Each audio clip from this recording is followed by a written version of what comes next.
Olá pessoal, espero que vocês estejam bem, que todas as pessoas que vocês amem, com quem vocês partilham a vida estejam bem também. Eu sou Thiago Ávila, internacionalista, comunicador, socioambientalista e eu estou aqui no Líbano. Estou na capital Beirute, na região do subúrbio aqui chamada Darya, que foi a região mais atacada por Israel nos últimos quase um ano e meio, desde que Israel escalou o genocídio contra o povo palestino e o povo libanês se mobilizou e enfrentou Israel em solidariedade ao povo palestino. Eu aceitei o convite junto com outros comunicadores, jornalistas, influenciadores para vir aqui documentar as violações que Israel cometeu naquele período, as violações que ainda seguem acontecendo contra os acordos de cessar-fogo e todo o processo também do funeral de Sayed Hassan Nasrallah, que é a liderança máxima do Hezbollah, que foi martirizado aqui, nesse lugar onde eu estou agora, no dia 27 de setembro do ano passado. Eu estive aqui, vocês lembram, em novembro do ano passado, documentando as violações durante os bombardeios. Foi um momento muito difícil. As coisas agora estão diferentes, as pessoas estão num clima de maior esperança, maior mobilização também para reconstruir as coisas, para honrar os seus mártires, para tentar reestruturar suas famílias depois de tantos ataques. Em pelo menos 60 dias ali de uma escalada dos ataques sionistas contra o povo libanês, foram assassinadas mais de 3 mil pessoas, gente, e feridas mais de 20 mil pessoas. A gente está falando da destruição de hospitais, de bairros residenciais inteiros, a gente está falando da destruição de cidades inteiras no sul do Líbano, e a gente está falando, sobretudo, de ataque a civis. Assim como em Gaza, no Líbano também, a maior parte das pessoas assassinadas eram mulheres, crianças e idosos. Essa é uma característica do regime sionista de Israel, com essa vocação genocida com os povos dessa região. Agora que os acordos de cessar-fogo foram parcialmente cumpridos, com a saída das tropas de Israel da maioria das vilas, mas que ainda mantém 5 pontos no sul do Líbano, o povo libanês decidiu fazer um funeral para honrar a sua liderança máxima, Sayed Hassan Nasrallah. O orientalismo, a islamofobia que o Ocidente reproduz sobre essa região causa muitos danos. E um deles é que as pessoas não conseguem compreender a riqueza da cultura desse povo daqui, a riqueza também e a grandeza das suas lideranças históricas, entre elas, sem dúvida, Sayed Hassan Nasrallah. Nasrallah é uma das pessoas que vai ficar para a história, podendo dizer categoricamente que derrotou Israel não só uma, mas 2 vezes. Derrotou quando o Hezbollah se mobilizou e expulsou os israelenses do Líbano no ano 2000. E derrotou mais uma vez quando em 2006 Israel não só escalou seu genocídio contra o povo palestino mais uma vez, mas também tentou invadir o Líbano e foi repelido pelas tropas e pela resistência do povo libanês expressa no Hezbollah. Esse assassinato que Israel realizou aqui é um entre vários assassinatos caracterizados pela covardia. Para esse bombardeio, eles utilizaram 84 bombas JDAMs, daquelas caracterizadas como bunker busters, destruidoras de bunkers, que foram utilizadas ali em 6 ondas de bombardeios que causaram ondas de choque, não só aqui, que atingiram inclusive outros países. É uma destruição tão grande que vocês podem ver que aqui era um prédio, gente. Tinha pelo menos 6 edifícios aqui, como aquele ali atrás, e que agora vocês veem que não sobrou nada. Esse ataque, a destruição inteira de cidades, o assassinato de civis, o ataque a hospitais, a abrigos, o ataque terrorista dos pagers, que de uma hora para outra conseguiu causar ferimentos e até matar diversas pessoas, mais de 5 mil pessoas feridas com esse ataque terrorista, que ainda inclusive é de uma forma terrível, nojenta, saudado como se fosse um grande ato de espionagem de um dos exércitos mais cruéis e assassinos do mundo, que é o exército sionista. Esses ataques caracterizam o que foi essa onda de agressão contra o povo libanês nesse último 1 ano e meio. É importante lembrar que o povo libanês sofreu esses ataques por 2 motivos. O primeiro é porque se posicionou ao lado do povo palestino. Foi por seguir os clamores globais de fim do genocídio, solidariedade ao povo palestino, que o povo libanês sofreu tamanho ataque, tamanha agressão da entidade sionista. E o segundo aspecto é que o Líbano em si é parte do alvo dos sionistas no seu projeto de grande Israel.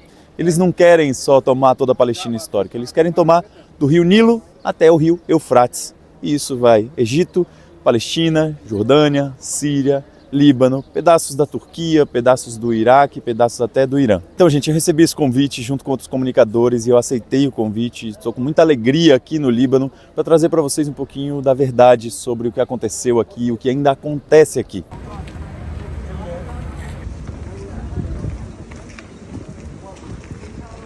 Eu estou aqui em Beirute, no local onde ficava a casa de Sayed Hassan Nasrallah, a liderança do Hezbollah. Essa casa foi bombardeada também. Antes, quando a gente vê as fotos dela, quando ela ainda estava em pé, era uma casa simples, modesta. Era uma pessoa que não vivia uma vida de luxo, que vivia uma vida por princípios. E mesmo assim, mesmo sem ele estar vivendo aqui há muito tempo, porque ele precisava ficar em locais secretos, precisava ficar em quartéis generais, liderando a sua resistência contra Israel, Ainda assim, Israel decidiu bombardear essa casa para ser o ato simbólico, né? Importante dizer que pessoas de grandeza histórica, como Said Hassan Nasrallah, eles têm normalmente essa vida modesta, essa vida simples. Eles não aceitam viver no luxo. Isso é uma ferramenta até de sobrevivência. Os Estados Unidos, Israel tentaram comprar Said Hassan Nasrallah muitas vezes. Inclusive, quando Israel escalou seu genocídio contra o povo palestino em outubro de 2023, logo no início, o governo Biden abordou Said Hassan Nasrallah com a proposta que era de oferecer tudo, todo o dinheiro do mundo, remover o Hezbollah das listas de organizações terroristas, trazer toda a legitimidade, como a gente sabe que eles conseguem fazer quando eles querem politicamente. A única condição que eles pediram a ele é que ele não entrasse em guerra contra Israel para proteger o povo palestino. E Said Hassan Nasrallah disse não e atacou Israel no dia seguinte, em solidariedade ao povo palestino. Quando tinha um cessar-fogo em Gaza, o Hezbollah também parava os ataques sobre Israel. Quando voltavam os ataques e o genocídio, o Hezbollah voltava aos ataques sobre Israel, mantendo Israel obrigado a ter um segundo fronte. Essa questão dos ataques do Hezbollah contra o norte de Israel foi uma questão de sobrevivência para o povo palestino. Se não fosse a obrigatoriedade de Israel manter um segundo fronte de batalha no norte, a violência contra o povo palestino teria sido ainda maior, gente. Os planos de genocídio e limpeza étnica contra o povo palestino teriam sido ainda mais cruéis. Essa quadra aqui é uma quadra de segurança, que só entra com autorização, aqui você não pode filmar ninguém das pessoas que são organizadoras e que são residentes dessa área por uma questão, de fato, proteger a vida dessas pessoas, que é um país que está sob bombardeio constante, sob tentativa de assassinato. Anteontem teve um assassinato aqui com bombardeio israelense, então a gente sabe que não existe a ideia de segurança plena aqui em lugar nenhum. Quando eu estava aqui em novembro, os drones estavam bem em cima da nossa cabeça. Agora não tem os drones visíveis, mas eles ainda fazem muita vigilância aqui. Existe um processo de infiltração e de espionagem também muito grande de Israel sobre o Líbano. Quando a gente vê os destroços assim, é inevitável fazer aquela pergunta, né? Valeu a pena para uma pessoa dedicar sua vida e ter sua casa destruída, familiares assassinados, vizinhos assassinados também com bombardeios? Vale a pena viver uma vida e enfrentar o risco do martírio? E eu tenho certeza, quando a gente analisa a história das revoluções, das transformações no mundo, que as pessoas que passam por isso, que é um caminho que ninguém deseja, gente, que a gente quer viver em paz, viver uma vida bonita, viver cheio de amor nas nossas comunidades, nos nossos bons modos de vida em comunidade, né? Mas também a gente não pode ter medo de qualquer tipo de perseguição, ter medo dos ataques e da repressão, porque a gente quer transformar a sociedade como ela está hoje. Então, isso é parte, a repressão, os ataques, é parte da caminhada de qualquer pessoa que tenta mudar o mundo como ele é. E a gente tenta transformar no mundo como a gente sonha. E a gente sabe que para isso tem muito sacrifício, tem muito custo, mas esse custo vale a pena quando a gente começa a pensar na quantidade de felicidade, de alegria e de coisas boas que vem quando a gente consegue construir um mundo lá na frente que a gente vai botar no lugar desse. É curioso que a gente está aqui num lugar onde as pessoas admiram profundamente uma pessoa que não é um jogador de futebol, ele não é um DJ famoso no mundo inteiro, ele não é um artista de um grande canal de televisão, ele nem era um grande influenciador de redes sociais, de big techs. Pessoa que viveu sua vida de forma simples, tentando transformar o mundo, tentando expulsar uma força imperialista, invasora do seu país e que extrapolou esses sonhos não só de liberação do seu país, mas para a liberação de toda uma região, de todo mundo. É muito bonito a gente pensar o quanto seria melhor a sociedade se os nossos ídolos, se as nossas referências não fossem pessoas cheias de futilidade e que só pensam em si, mas sim pessoas que pensam no coletivo, que tem um propósito maior, né? الاستخبارات في حزب الله وحدة الميتين وقيادة السيد هاشم صفي الدين يعني من الشارع من أول الشارع لهون هي منشأة تحت الأرض. Hoje é um dia simbólico, né? Ao mesmo tempo que está tendo a troca de prisioneiros, tem muita gente falando, principalmente a imprensa sionista, falando da crueldade de trocar cadáveres. É muito importante a gente lembrar, gente. Bom, eu estou aqui no lugar onde Israel assassinou tantas crianças, nesse lugar onde eu estou em pé nesse momento, foram assassinadas crianças, mulheres e idosos.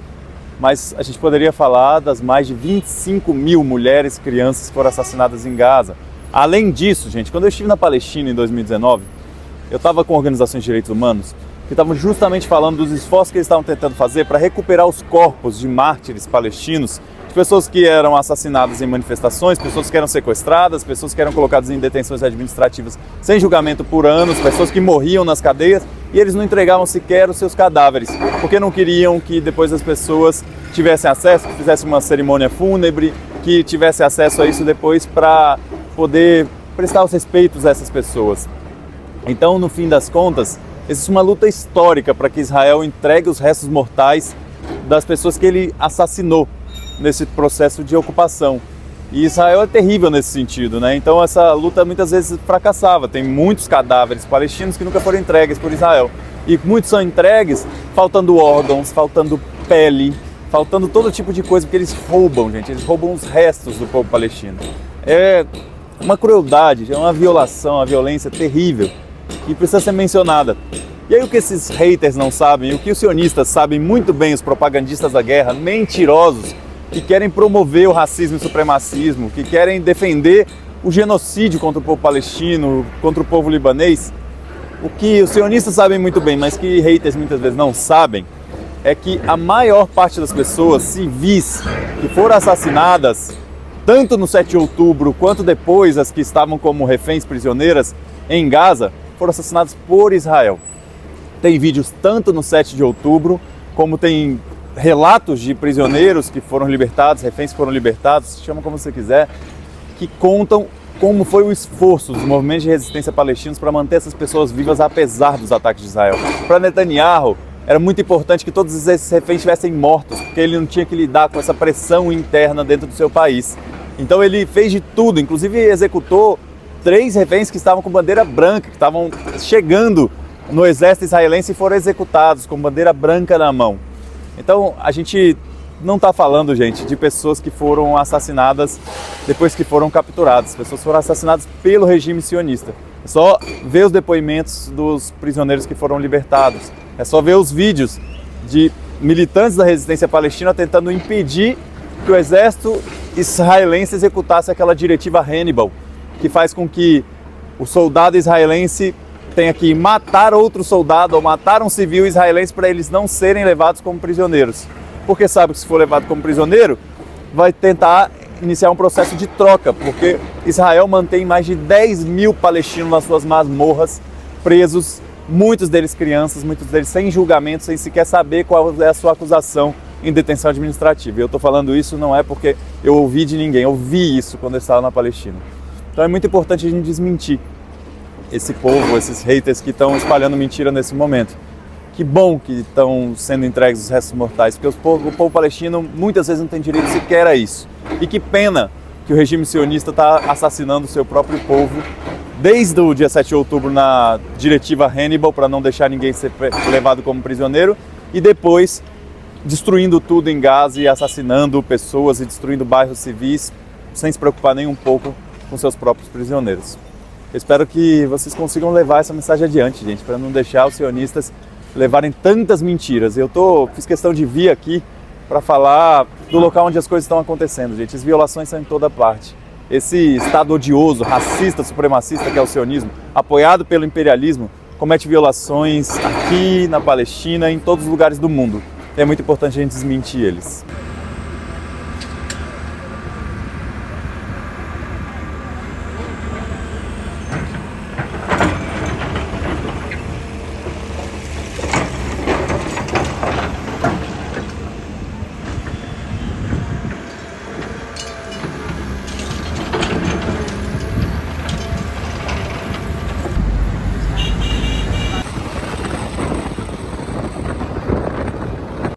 Ou eu não sei explicar o tanto que eu tava moído.